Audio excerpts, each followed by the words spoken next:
Welcome to our second episode. Today we have a guest, Chiara, but we call her Claire. Claire, would you like to introduce yourself? Sure. So my name is Claire, and I am the head of business intelligence and business insights here at NorthStar. Thank you for having me today. Claire, we asked you to join us today because you wrote for us an article on quantum computing and its possibilities in business intelligence. Would you like to talk a little about it and tell us why you wrote it? At this time, you have the floor. Thank you. So the article I wrote focuses on the possibilities of quantum computing in business intelligence and the possibilities of using, for example, a combination of quantum computing and blockchain technology. But before we actually look at these possibilities, let's look a little bit at what is quantum computing. So it is not something that comes out of an episode of Star Trek to begin with, but it is very much something that leverages the principles of quantum mechanics to perform calculations in a completely different way than traditional computers. These computers can process data in parallel, and they allow them to tackle problems that are currently impossible for even the most powerful supercomputers to tackle. So this is the promise of quantum computing. The way in which quantum computing will impact SMEs, at the moment we really do not know, because it is not a technology that we own at the moment. SMEs face, however, many challenges, from optimizing operations, logistics, understanding customer behaviors, making informed decisions. All of this could be highly informed and almost perfectioned by quantum computing. For example, let's take logistics. Quantum computers excel at solving complex optimization problems. They can help SMEs determine the most efficient routes for shipping fleets, for example, or they could help the SMEs take account of factors such as the weather, the port availability, customs, fuel costs, any sudden or improbable changes. So these could lead to significant cost savings, obviously, and improved efficiency.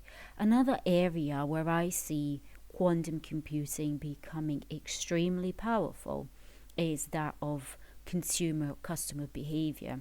With quantum enhanced machine learning algorithms, SMEs could really finally process and analyze vast amount of customers' data. And here I'm talking even about those data points that we want to gather sometimes from websites to understand where is that our customer is clicking when it's on my website.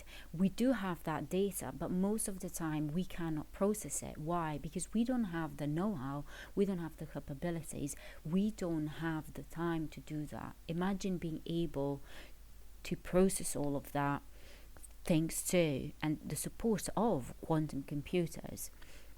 So I do see, and I think everybody can appreciate what this would mean for businesses, because they could finally tailor their products, their services to individual customer needs.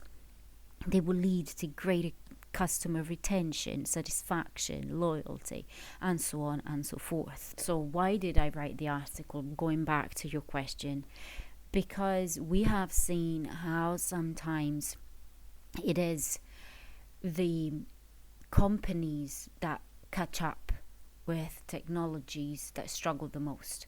So if we don't put the information out there, if we always say, oh, don't worry, the technology's not here, and all of a sudden, which has happened with AI, which has happened with blockchain, at the beginning everybody's like, no, it's not going to happen, and then it is here.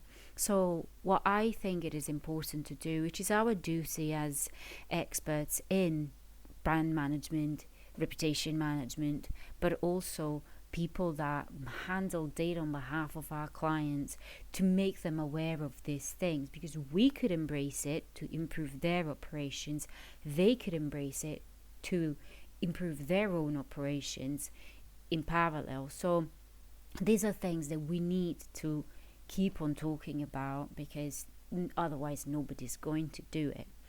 But on the other side, it is important to remember it's not going to happen tomorrow. It could happen in a year, it could happen in 10 years. It is important to know what quantum computing is, what quantum computing could do, what quantum computers could do in conjunction with blockchain and in the service of business intelligence. So this is what, for me, what is important. And even though that information, that technology is not here yet, it is important to keep updated and even promote knowledge exchange. So we've seen that most quantum computing projects are either with research facilities, institutional research facilities, or organizations that focus on research and innovation. What we are trying to do is establish knowledge exchange networks, because that gives us the advantage of knowing what's going on, but likewise it allows us to inform our customers. Most of them are in logistics and most of them are in innovation themselves, so they are proposing to manage a large amount of data, and this allows us to be prepared and prepare our clients as well. But anybody should be that ready. This seems all very interesting. Thanks to our guest, and go ahead and read our full article on the Pulse. Thank you very much for having me here.